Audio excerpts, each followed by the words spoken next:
Hey guys, what is going on, and welcome back to my Everton career on FIFA 13. We are in the month of January for this video, and that can only mean one thing. The January transfer window is now wide open.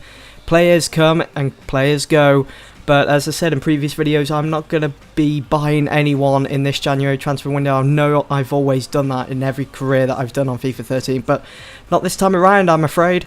One player does leave the club, so you're just going to have to stay tuned to see who that is. I'm sure you have a pretty good idea with who it is. Anyway, guys, we move on to our first fixture of January, and it's a huge fixture. We lie in 5th position, so if we wanted to start getting up there and getting into the Champions League spot for next season, we was going to have to win this one and maintain our current form. It was against Manchester City at Goodison Park. Here was my starting 11, sticking with that 4-1-2-1-2, the 4-4-2 diamond formation. Seems to be working out pretty well at the moment. We're getting some good results in, so I think I'm just going to stick with it for now. I mean, it allows me to play 2 strikers up front and also the cam position for Fellaini or Tarat. Anyway, going into this game, Man City, they had so many chances of opening up the scoring for the first time in the game. First the ball hammered off the post, then Borman with some amazing saves. He's just a brilliant goalkeeper. I'm not going to keep saying it, but he is. He's just a great goalkeeper. I'm so happy that I spent that 5 million on him. Well, in the second half, Sergio Aguero opened up the scoring in the 74th minute with a perfectly timed volley.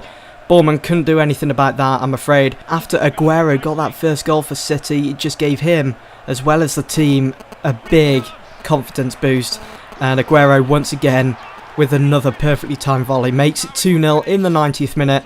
We drop 3 points to Manchester City at Goodison Park. Not a good result, not the result I wanted, but we're just going to have to keep pushing on and try and put this one behind us. After that game against City, we received a transfer offer from Stoke City for Quincy Owusu-Abeyie for 2.1 million. I thought I'd do a counter offer, see if we could squeeze a little bit more out of them, but unfortunately not, as they come back and they said, no, we're sticking to our guns. You either accept the 2.1 or we leave it. In the end, I accepted because Quincy Owusu-Abeyie has not been the best this season around, because obviously we've got more players come in now, like Tello, who I'm planning, if we can, to actually sign come the end of the season. And maybe Zaha. I don't think Man United will let him go, though.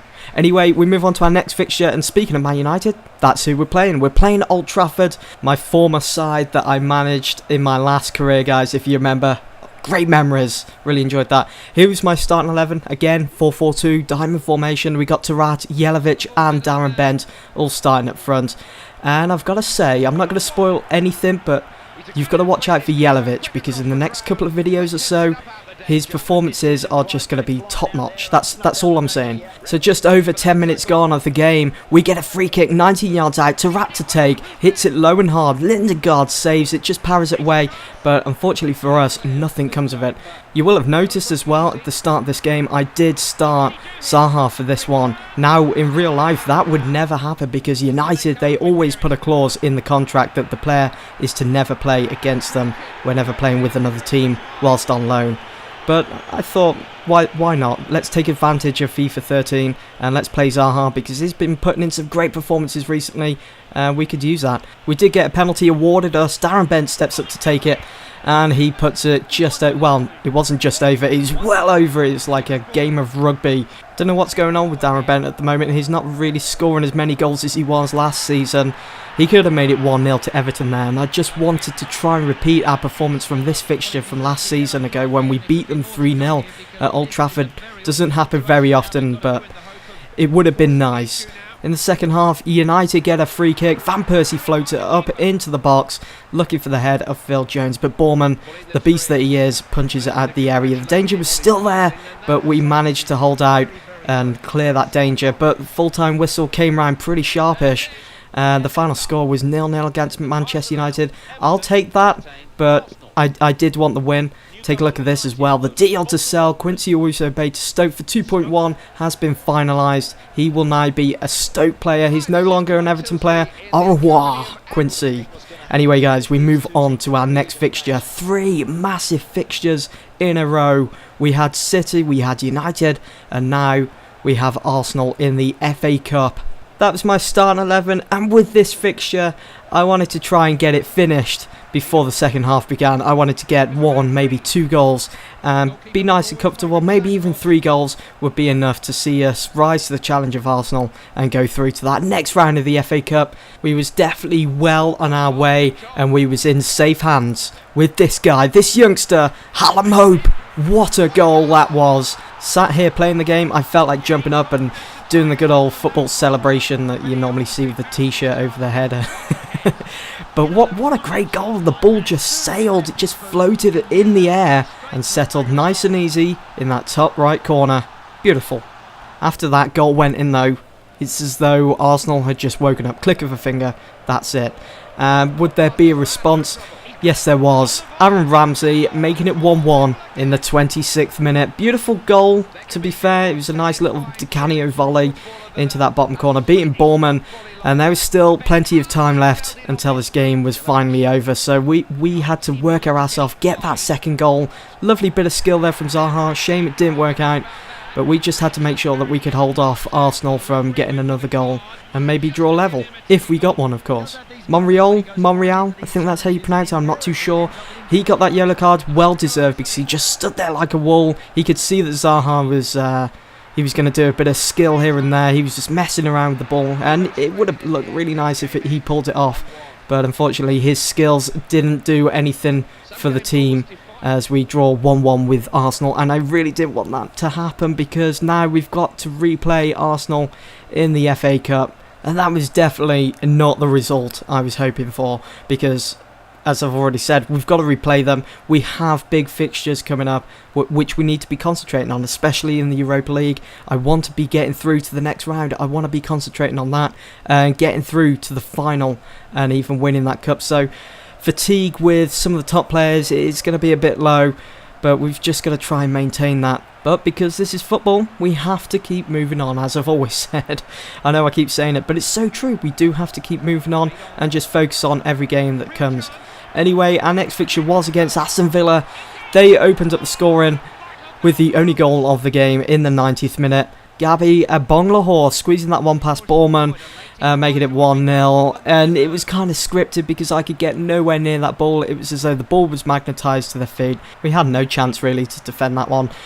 There was a couple of seconds remaining of the game. Christian Tello, almost man of the moment, twisting and turning Barcelona style, but the ball just hammers off that post. So unfortunate that it just didn't hit it the right spot for it to go across the line. And we drop another 3 points in the Premier League against Everton, which is unfortunate for us because I just want 3 points. I want to get into the Champions League for next season. I can't stress it enough.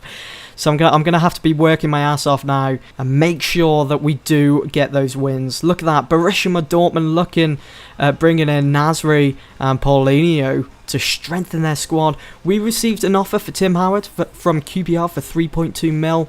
Let me think about that one for a second. No, QPR, you're not having Tim Howard. What happens if Borman was to somehow get injured? I know he's not going to get injured, but what would happen if he did and Tim Howard was off at QPR? I would have no one then. Who would go in goal? Hallam Hope?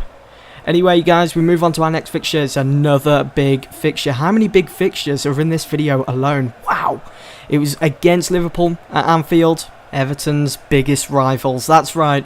But did you know, I never knew this because obviously I've never followed the Everton-Liverpool saga, that Anfield was actually Everton's home ground ages ago, back in the day, until Liverpool moved in. That's some pretty interesting football trivia if you ask me. I mean, I learnt this through FIFA 13, the commentary on there with Clive Tilsley and Alan Smith. They was talking at the time whilst I was playing this game. I thought, wow, it just sounds weird. Everton's home ground was Anfield? You don't expect that. You really don't expect that. I mean, it'd be like saying Man City's home ground is Old Trafford. What? Maybe it's just me being weird. Anyway, to this fixture, I know it's come to an end right now. The final score was 0-0. We got a point at the game, which was kind of disappointing. Both teams didn't really perform to their best. That was probably because we played Arsenal midweek in that FA Cup fixture. After that hard-fought fixture against Liverpool, I received an offer for Tarat What the hell? I've only just signed the guy in the summer. Why am I getting offers for him now? Straight away, I rejected. He would be staying at the club. And we move on to our next fixture. It was against Arsenal at the Emirates. It was the replay of the FA Cup tie, which you saw earlier on in this video. And you all saw what happened the last time we played Arsenal at the Emirates. It came down to penalties, so I was hoping that wasn't going to be the case for this fixture. I just wanted to get it out the way and done with. Get the game finished within the 90 minutes instead of having to go into extra time. There was no need for it. We could do this. As long as we kept our cool and composure, we could do this. Christian Tello picks out Darren Bent. He takes it like an absolute champ with the first touch, and it had to be done. If you're against sweaty goals, well, TS, it had to happen because I just wanted to finish Arsenal off. I didn't care how we scored as long as we won the game. But it was a nice goal. I thought for a split second when the ball left his foot, I thought it was going to go over and I was going to have my head in my hands, just feeling frustrated. But no, he actually pulled it off, Jelavic, and he almost made it 2-0 with that perfectly timed volley from that wonderful cross from Darren Bent. It's a shame it didn't go in. It would have been 2-0. But in the second half, with just 10 or so minutes remaining of the game, that's the way Zaha, I like it. Oh yeah, Zaha makes it 2-0 to Everton. We was literally running away with this game. We just wanted to finish Arsenal off, and Jelavic made it come true. He made it 3-0 in the 81st minute, grabs his second goal of the game, and from this point on, Jelavic starts putting in some amazing performances. Oh yeah, oh yeah. Can you feel that? We're going through to the next round of the FA Cup. I cannot wait to see who we get in the next round. I bet it's someone like Chelsea or Man United maybe. But that was the full-time score. 3-0 against Arsenal. Definitely a change after all the previous fixtures against them. And straight after Arsenal lost to Everton 3-0, Clark from Aston Villa completes his quickfire move to Arsenal, to the Emirates. It's going to be interesting to see how he gets on over there after moving for £3.2 million. So we move on to our next fixture. We're back at Goodison Park. There is my starting 11 to play Swansea City. We got Zaha, Christian Tello to rat, and Hallam Hope. He starts this game. The goals, every time I've been playing him now, he always managed to get himself on that score sheet, and that's what we need. We need another goal scorer in the Everton side, because it seems as though Jordan Ayew and Darren Bent, they're like on some sort of permanent holiday. They're definitely not performing the way that I expected them to ever since partnering them back up with their partnership. It's just not working out for them. But Jordan Ayew did get a goal in this game against Swansea, and what a goal it was! Kind of reminiscent to a Paul Scholes goal, you know, where he just hammers it and it just bounces off that crossbar and across the line. It was 1-0 to Everton, and we look to make it 2-0. Tarat gets the goal in the 53rd minute. What a wonderful goal. It was just out of this world, how it curled around Form into the back of the net. We were sailing away with this fixture, away from Swansea, and it's definitely what we needed to keep that morale sky high in the dressing room after we come in. But right on the 90th minute, Swansea have a corner. Pablo Hernandez takes it, and Form was up. Everyone was up for Swansea, and somehow, some way, the ball bounced off Hallam Hope, and he got himself a goal for Swansea. The final score was 2-1. We won the game, but I would have liked to have kept that clean sheet against them. But we get those 3 points. They're the most important thing. Added them to the league table. Wonderful stuff. Great performance from the Everton side.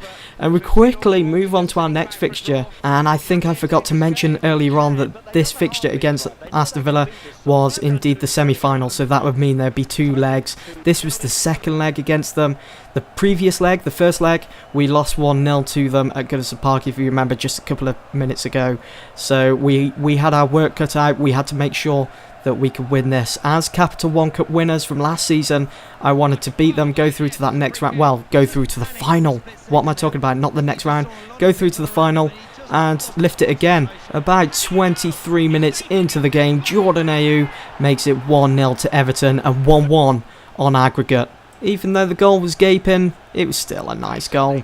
8 or so minutes later, Aston Villa responded with a goal of their own, making it 1-1 and 2-1 on aggregate. Holman getting the goal for Villa, in the 32nd minute. Bournemouth unable to save it.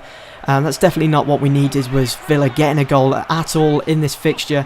Darren Bent just puts the ball wide, did deflect off one of the Aston Villa defenders. So that meant we got a corner. Jordan Ayew stepped up to take it and found the immediate head of Sylvain Distin, who had just returned to the Everton side, making it 2-1 and 2-2 on aggregate. If it stayed like this, if we could just hold out, we'd be going through to that final of the Capital One Cup, because we scored more away goals than Aston Villa did when they came to Goodison Park. After I said that about Jordan Ayew and Darren Bent being on permanent holiday, I think I'm going to start saying that from now on, because ever since I've said that, they've started scoring. It's as though they've come back off holiday feeling refreshed. Darren Bent made it 3-1 and 3-2 on aggregate in the 72nd minute. And what a goal it was.